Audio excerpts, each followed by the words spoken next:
Welcome to Stars and Swords. I'm Alastair Stephens. This week, a brief introduction to our next book, our fifth season, our first classics module, Charles Dickens' Great Expectations. 1812 was by any measure a difficult year. King George III had descended into his final battle against his mental health, and the Prince of Wales was now regent. In February, Lord Byron, then 24 years old, addresses the upper house of the British Parliament, the House of Lords, in defence of anti-industrialist Luddite violence. In May, Spencer Perceval, the Prime Minister, was assassinated by a merchant named John Bellingham. In June, the War of 1812 is declared between the United States and the United Kingdom. On the continent, Napoleon's army crosses the Nerman into Russia. It's into this uncertain world that Charles John Huffam Dickens is born on the 7th of February in the coastal town of Portsmouth in Hampshire.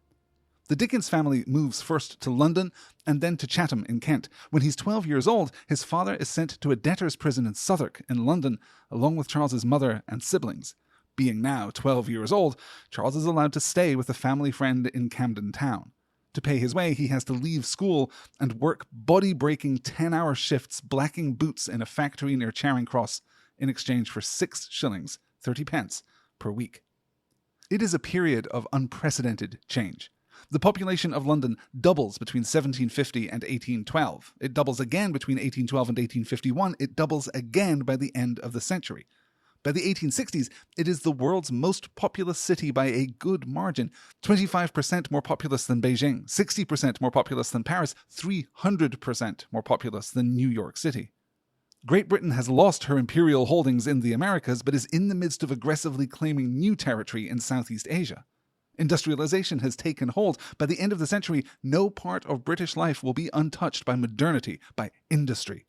With the rise of the middle class, it's a time of huge opportunity, but also a time of greater inequity than ever before, and a grinding poverty binds hundreds of thousands of people to the slums of London. Less than a year after being sent to debtor's prison, Charles's father John inherits £450 following the death of his mother, which is enough to pay off his debts and move the family to Marshalsea. Charles's mother, however, believes that the very modest income Charles is bringing in is more important than his education and well-being. His father eventually decides that Charles will attend the Wellington House Academy, but Charles never forgives his mother. As he writes much later, quote, "I do not write resentfully or angrily, for I know all these things have worked together to make me what I am.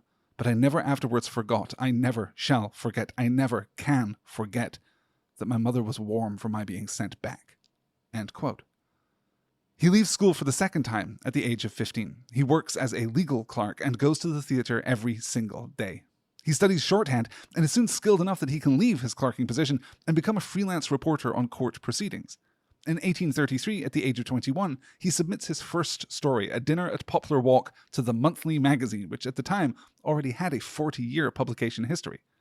He becomes a political reporter, working at the House of Commons. He falls in with the novelist William Harrison Ainsworth, who invites him to his salon where Dickens meets George Cruikshank, an illustrator who will later work with him for many years. He meets Benjamin Disraeli, the first Earl of Beaconsfield, who would later serve as Prime Minister.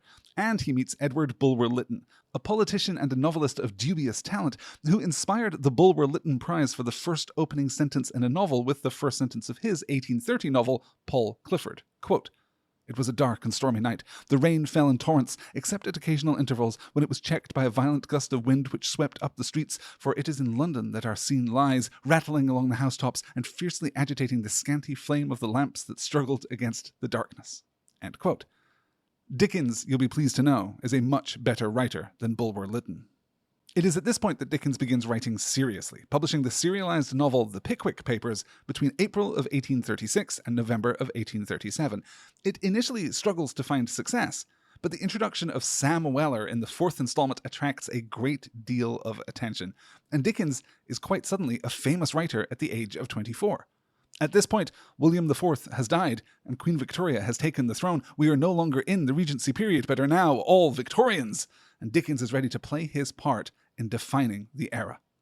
From there, well, you know the high points. Oliver Twist is a phenomenon. He travels to the United States and discovers the power of his celebrity. He returns to England and writes A Christmas Carol and basically invents our modern notions of what Christmas is. He publishes the serious and largely autobiographical David Copperfield in 1849 to 1850. He moves into Tavistock House in London and writes Bleak House, Hard Time and Little Dorrit between 52 and 56. It is at this point that Dickens takes control of his publishing future by launching a new literary magazine all his own. All the Year Round launches on Saturday the 30th of April 1859, containing the first part of a brand new novel, A Tale of Two Cities. It is an immediate success, and Dickens has suddenly achieved a whole new level of financial security and popularity. Alongside the serialized novel, All the Year Round includes essays and articles criticizing the aristocracy and supporting the working class, arguing for political reform domestically and internationally, supporting vaccination and the work of Edward Jenner, and many other causes. Dickens gives personal readings across the city to raise money to secure the future of Great Ormond Street Hospital, now one of the most important children's hospitals in the world. A Tale of Two Cities is followed by Great Expectations, Dickens' penultimate completed novel. Only Our Mutual Friend would be published after Expectations, with The Mystery of Edwin Drood remaining unfinished at the time of Dickens' death in 1870, at the age of 58. Discussing the work of Charles Dickens is an odd proposition, honestly, because for all of his celebrity, for all of his name recognition, for all of his undeniable influence, for all that he is recognized as one of the most significant literary figures in the English-speaking world, it's almost the case that he's not recognized enough. Dickensian as an adjective describes, of course, the complexity and the grotesquerie and the squalor and the humanity and the aspiration of the worlds that he writes. But it also comes with a slightly reductive, he was paid by the word and it shows, dismissal. Dickens is one of those authors who has such command of his instrument that he makes it look easy. But it serves us well to remember that it only looks easy. The truth is that Dickens was a remarkable writer on every level, on every scale, from the individual word to the sentence, the scene, the act. I have been debating whether or not I can make the claim here on the podcast that A Christmas Carol, the original text, undiluted by a century of adaptation, that A Christmas Carol is the single best piece of writing in the English language. And while, in the end, I don't think I can give it quite that much praise, the fact that it's even in contention says a lot. All of which is to say that my goal in this series of Stars and Swords is to set aside both Dickens the myth and Dickens the man, and to look with specificity, with intentionality at Dickens the writer, who, word for word, line for line, can be ranked among the most skilled, most passionate, most profound, and most human writers who have ever lived. And Great Expectations is a fascinating book to study in that context, because it isn't his most personal book, which is probably David Copperfield, or his most ambitious, which is probably A Tale of Two Cities, or the book which made his career, which is The Pickwick Papers, or the most satirical, which may well be Bleak House, or the most complex, which is probably Our Mutual Friend. Dickens describes Great Expectations as a, quote, grotesque tragicomic conception, end quote. The Times of London, reviewing the novel as it was published, wrote, quote, Great Expectations is not indeed Dickens' best work, but it is to be ranked among his happiest, end quote.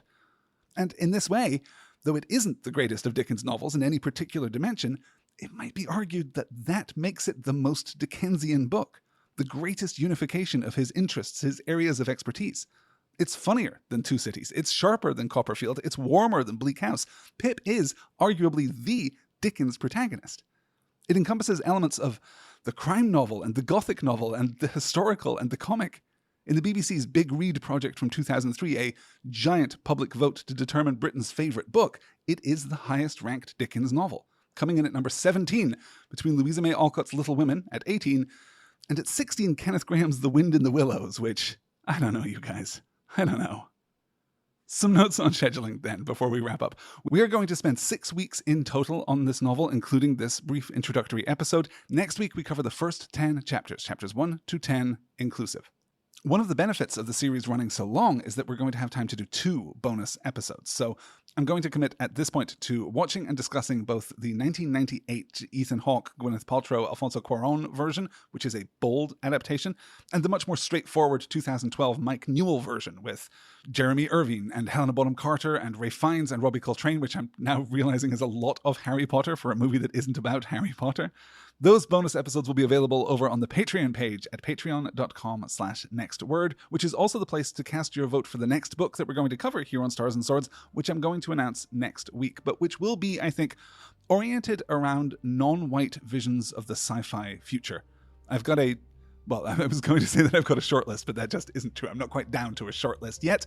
I still have a lot of reading to do in the next week. But that poll will be available next week, and I look forward to seeing which book you guys choose. With all that in mind, that will do it for this brief introduction to our study of Great Expectations. Next week, the first 10 chapters. Lots to discuss. Until then, thanks so much for listening.